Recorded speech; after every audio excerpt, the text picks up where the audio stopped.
We ask the questions. What is needed in the world?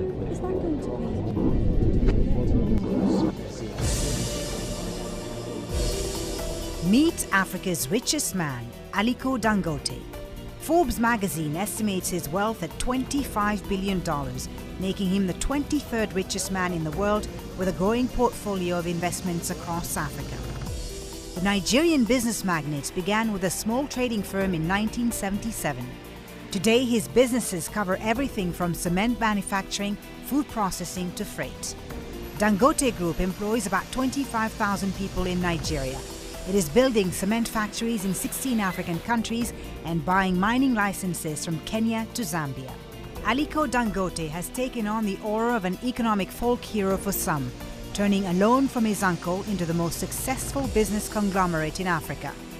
But to others, he is a villain who's used his political connections to sideline the potential competition.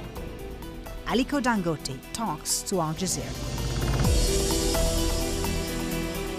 Aliko Dangote, thank you very much for talking to Al Jazeera. Thank you for welcoming us into your home here in Lagos. You're very welcome. Your story, Aliko Dangote, says what is possible about Africa. Tell us about your journey to success. How were you able to turn a loan from your uncle into the most successful business conglomerate on the African continent? You know, I mean, Africa is full of opportunities. And I think what we did was to actually harness fully the opportunities that, you know, we met on the ground. I mean, we've done quite a lot in various areas. We started first, you know, with trading. After succeeding with trading, now what we did was to go into manufacturing, which is normally a very difficult area, especially from this part of the world because of lack of power. But we've been able to resolve those issues, and we're able to, you know, succeed in most of what we are doing. We are interested in the man, Aliko Dangote. Tell us about your upbringing, because your story is not really of one from rags to riches. You come from a wealthy family in Nigeria. Well, I came from wealthy family. My grandfather was my great-grandfather from my mother's side was actually very, very wealthy, Alassane Tata. And then his son, also Sanusi Tata, whom really raised me up because, you know, I lost my dad at the age of 8. And, you know, so after educating me, now, you know, he gave me a loan of which I was grateful, and I paid back in 3 months, you know, because business was so good. And, you know, I was able to establish myself from the trading to, you know, manufacturing, and now to a lot of daring things, you know, like refinery, the agricultural process that we're doing, and also the, you know, fertilizer. Right. As you say, your business spans a lot of different sectors: cement, flour, salt. Yes. Let me just ask you this: why commodities in a country like Nigeria, where oil is king? Why not get into the oil business right away? Well, you see, at first, really, what we thought of doing as a company, we said that, look, let us work very, very hard and get there first. You know, because if we had followed that trend of dealing in oil, would have actually tainted our name, you know, that name, because, yes, you know, the household name, because people will always think that, look, you have made this much money because you did a lot of unethical deals in oil industry, you know, because you know the story of the oil industry. So we actually kept out of oil at all and just concentrated on food items. As you mentioned, you're going up the food chain now, getting into energy, and in particular oil and gas refining. Nigeria has a lot of oil, but not a lot of refined gas, and it has to import most of the motor fuel and fossil fuel. Yeah, more than 90%.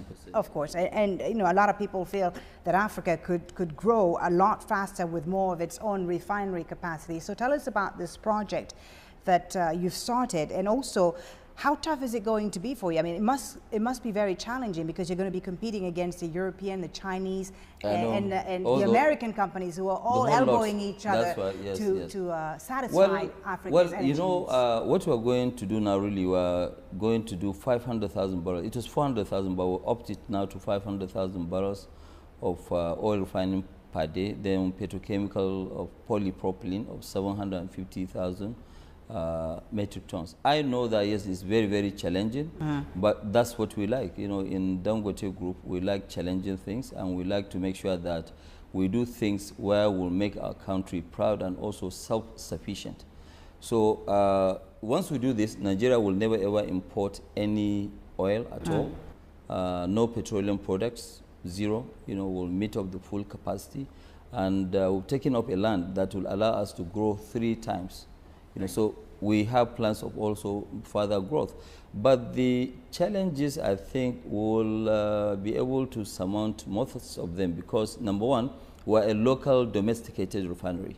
So most of the logistics cost will not be there.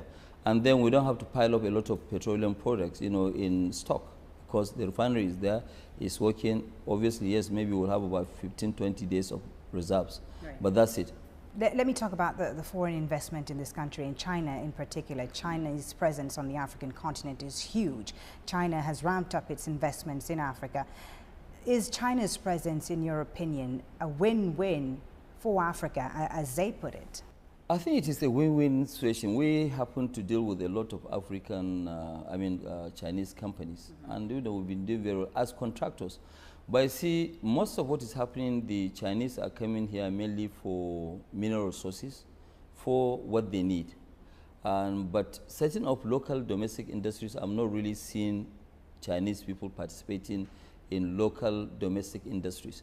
They are very big in construction, they are very big in providing infrastructure, but really bringing foreign direct investment, they are not as much as the Europeans. Because a lot of African businessmen, especially at the local level, complain about the Chinese competition. Well, they complain about maybe different competition. Competition in the sense of maybe smuggling of textiles, for example, in Nigeria, because they don't have textiles here.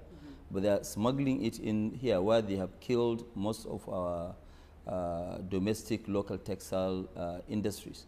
But participating in the real economy, I've not really seen Chinese doing much there. Why do you think Africa can succeed without relying on the foreign investments like the Chinese investment and the European? Africa, can they really do it? Because nobody can do that. You see, what we need to do as Africans, first of all, is to show that confidence that yes, it is possible. It can be done, and then the foreign investors will follow suit. There is nowhere on earth where foreign investors will go and create an economy or make that economy great. No. The local people must move first. Right. When they move first, then they will be supported by the foreign investors. The richest man in Africa for the 4th year in a row, Aliko Dangote, 23rd on Forbes' rich list around the world. How does it feel being so in a continent which is, for the most part, still afflicted by poverty? Well, it feels a little bit odd, yes, it's true, but then it gives you a lot of thinking and responsibilities. You say, okay, fine, what do I do to impact humanity? And that's why we do quite a lot in terms of our foundation. We spend average of about $100 million in Dangote Foundation, which we set up in 1993. And then again, I've just did additional endowment to the foundation, which was $1.25 billion. With that, yes, we do that on the philanthropic side. But then, in terms of creating of jobs, we now have this farm which we have developed. I mean, we're doing almost about 120,000 hectares of rice land, and then we're doing 260,000 hectares of sugar, which we are targeting to do 1.5 million tons of sugar in the next 5 years. This will create 180,000 jobs. So you feel like you're giving back, you're doing enough? Well, we're giving back because we're creating quite a lot of jobs. We're not doing like other Africans where most of the money is in the bank. Right. We don't keep any money in the bank. Whatever we have, we fully invest, and we keep on investing. And that's what we do. Let me ask you something a bit more personal. How do you stay grounded? I mean, you seem like a very simple and humble man. Usually in Africa, when people are rich, they tend to flaunt it. I speak here from experience. How do you stay grounded? Which experience did you? I wasn't rich, unfortunately.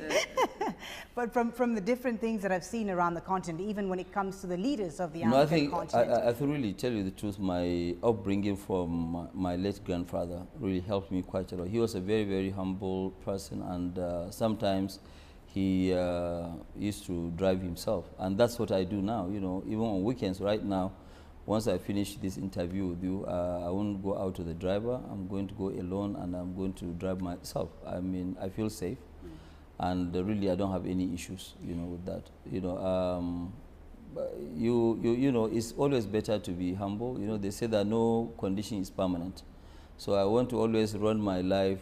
Whether I have money or I don't have money, I can run it, and it's true. I'm sure your life is more expensive to run than mine. I don't know about that. Well, I'm sure. Nigeria is Africa's #1 oil exporter, as we've said, but also probably the largest importer of petroleum products. A paradox, because really it's a system that's full of corruption.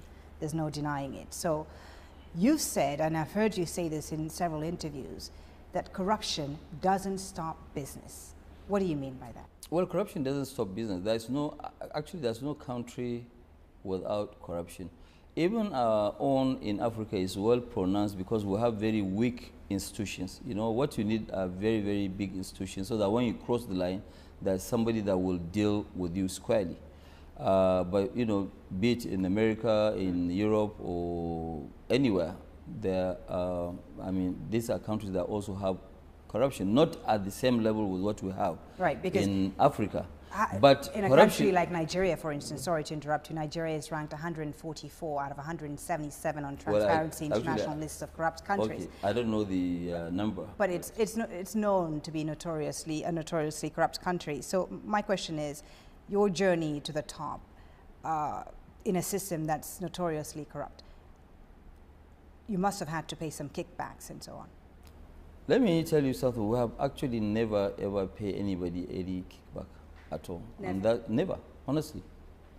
But when you look at it also, when people are busy getting what you call waivers to make money here and there, we don't do it. If we really wanted to make money, you know, especially that I've been close to almost every president that has passed through that seat, you know, I would have actually, you know, gone into oil. Yeah, I told you, you know, before that we decided not to go into oil because we don't want to be tainted. You know, so you don't have to pay. It's not everybody. When you say yes, you cannot generalize that, yes, it's a corrupt nation, everybody is corrupt. No, it's not a generalization, but okay, the reality is that. It's true, but you know, there are also a lot of people who are busy fighting the corruption. Some are fighting it, some are, you know, trying to expand it, you know, but I think the government is also trying quite a lot to stop. But it's true, it's an issue that has been on for a very long time. Stopping it in one day is not possible. Do you think the government is serious, this current government is serious about tackling corruption? I think, yes, they are. They've been, you know, saying it. I'm sure you must have heard them maybe 10, 20 times, but they are very serious about it. There's no nation that will allow corruption to go deep into the society. You try and stop it, yes, people will fight you, but you have to fight them. As a government, you have all the powers. But that's why I also mentioned we need very strong institutions. Very strong institutions will help Africa a lot. And Africa lacks these strong institutions. Right. You've alluded to this, that you've been very close to the Nigerian government. They've supported your venture. At one point, your company had exclusive imports rights in sugar, cement, and rice. No, we have never had exclusivity. But you have, there was nothing like exclusivity. There was nothing like exclusivity? Nothing whatsoever. So nobody, in fact, you know, right now, if you look at it, let me give you an example. We have invested heavily, maybe $6–7 billion in cement alone. But some people are saying, no, we're not happy because they are too big in the, you know, cement business. And this is what my question is. What do you respond to those who criticize you and say that you've benefited greatly of government favoritism, which has allowed you to collapse all competition and small business in Nigeria and establish yourself as a sole importer or manufacturer? What do you respond to those critics? Well, first of all, there was never any time where we were the sole manufacturers or sole importers or whatever of any item. It has never, ever happened. Only maybe during when we took risk. Let me give you an example. There was nothing like sugar industry in Nigeria. You know, and everything was imported, maybe small, the farming side. We took a risk in 1999 and opened up a refinery which we built with about $250 million then. Okay, so if we are the only ones having that sort of refinery, nobody was stopped. How can you say that somebody has given us a license? We are not giving a license to operate alone. Okay, what normally government will roll out, like right now, let me give you an example. Government has rolled out their agricultural policy on self-sufficiency in sugar. Okay, nobody is investing, maybe two of us. So tomorrow, when we are successful, somebody will rise up and say, I don't know, this is a monopoly. It's not a monopoly because nobody has been stopped. That's number one. Number two, government has always been begging people to come and invest. So if we heed the call of government to go and invest, is that a problem with that? But can you understand that some people may see your close ties with the government, whether it's former President Obasanjo or the current government, as they can see it as a sort of favoritism? Could you understand that? Let me tell you something. You know, during the regime of Obasanjo had never ever given me anything directly. And, you know, I know that you helped finance his campaign, according to it. No, well, you know, whether I finance his campaign, but when I finance a campaign for anybody, it has no relationship. There are some African presidential campaigns that, yes, we fund, or we are part of the funding, but we have nothing to do even in the country. What we are looking for is good governance. Okay, so today, for example, you know, during Obasanjo's regime, which favors were we given? The greatest thing that we have actually hooked on was that Obasanjo said that, look, importers of cement, we don't want to see any imported cement. What we want you to do is to make sure that you go and do a backward integration. Produce the cement locally. We have everything. And that's what we have been able to prove in 7 years. So does Aliko Dangote then epitomize the free market at work in Nigeria? Oh, yeah, we do. In fact, look, you see, today, I am also a co-chair of the Nigerian Industrial Revolution. I've served in Foreign Investment Council. So if I serve on that one, my own duty today as a Nigerian, not as Aliko Dangote, is to keep convincing people to come and invest in Nigeria. And I keep telling people that, look, Nigeria is the best kept secret. If I don't want competition, I'll just sit down and keep quiet. But I think the country is much, much larger than my interest. Right. Okay, so the more investors that we have, the better. The unequal distribution of the oil wealth has contributed to a persistent inequality problem between North and South. Yes, I agree. The poverty in the North is in stark contrast to the more developed southern states, and more people are unemployed and, as you know, illiterate in the North than they are in the South, which some people say is really then no surprise that extremist groups like Boko Haram continue to have appeal in some areas of northern Nigeria. So what are you, as Nigeria's richest man, doing to address this inequality? Are you investing in the North? Because it seems that no one seems to be interested in investing in northern Nigeria because of the rising insecurity in the region. What are you doing for your... What we are doing right now, we're investing about $2 billion alone in sugar plantations, you know, to make sure that we make the country self-sufficient. And 100% of this investment is up north. You know, almost about 55% of our cement production is up in the north central part of the country. In the northeastern and northwestern part of the country, that's where we're doing this sugar. In part of the north central, which is Niger State, and also Edo State, the northern part of Edo, we're also growing rice. But in a nutshell, we'll be spending almost maybe up to about $2.5 billion by creating 180,000 jobs. And that's just a start. Right. So you agree then that to address the threat of Boko Haram, you need to... I said it before. To address the fundamental problems of the Yes, I said it during the World Economic Forum that, look, part of the only thing that we can do to stop Boko Haram is to create jobs. Because when you create jobs, they themselves, they will find it very difficult to recruit people to join them. Because, you know, everybody will be busy.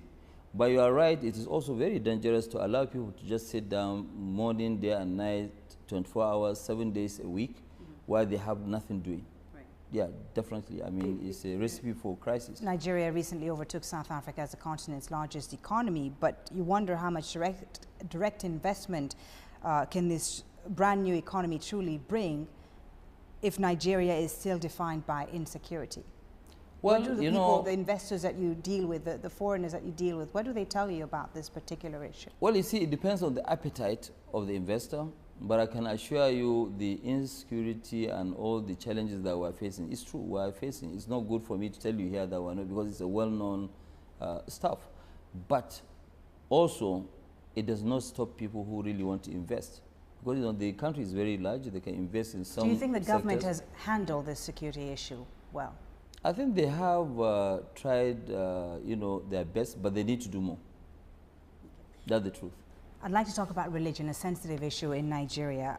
You were educated at Al-Azhar University, yes. which is the highest institution of Sunni Islam. What role has religion played in your personal life? I'm actually very, it's not always good. Whether you're a Muslim or a Christian, it's not good for you to be too extreme in your own religion. We all worship the same God. It's just different of beliefs. You believe in this or whatever. But religion is something that is between you and your God. And I personally don't believe that. I think we should practice mostly what they are practicing here in the South, because in the South you see that yes, somebody, even in the North, I've seen some of my friends. They are married Christian, women, and they did not ask them to change their religion. So more tolerance. Yeah, so it's not even allowed. If you want to now go and marry a Christian, if I'm going to marry a Christian lady now, unless she believes in my religion, I'm not going to force her to change. What do you respond to those who blame religion for the social, economic, and political state of Nigeria today, who say that the lack of separation between state and religion is really the main problem in Nigeria today? Do you agree with that? No, I don't really agree with that.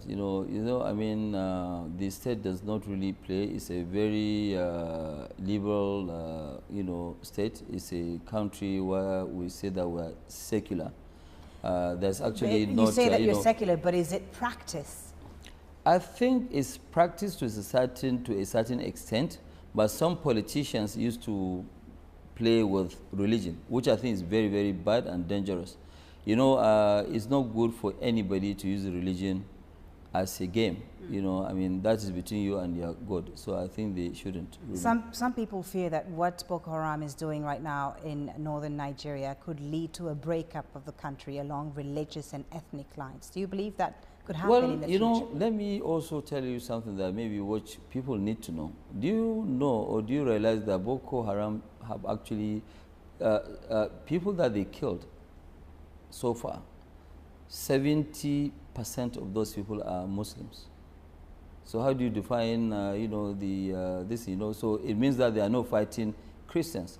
I think there are just some people who are trying to create issues and problems in Nigeria, hiding under this, Boko Haram issues. It is a pity, but I'm sure now everybody has woken up, and I'm sure everybody will do his best. It's not only government alone that will do it. Almost every single person in the society will have to rise up against this, madness. Everyone has a role and responsibility. Everybody has a role and responsibility. So as you said yourself, you're from the prominent Dantata family of Kano State, who have a great deal of influence in Nigeria's Muslim community. You have a lot of money, Aliko Dangote. You have strong political connections. So have you ever considered running for office? Have you ever considered leaving business and getting into politics? It's just like clapping. There's no way you can clap with one of your hands. You need another hand. Even when you go into politics, if the economy is not doing well, what are you going to rule? You want to rule people in poverty, right? Which is not right. So I think people who are specialists in politics, we will support the good ones. They will go and run the, the political side of this. My own role is to see how can I develop Nigeria? How can I create jobs?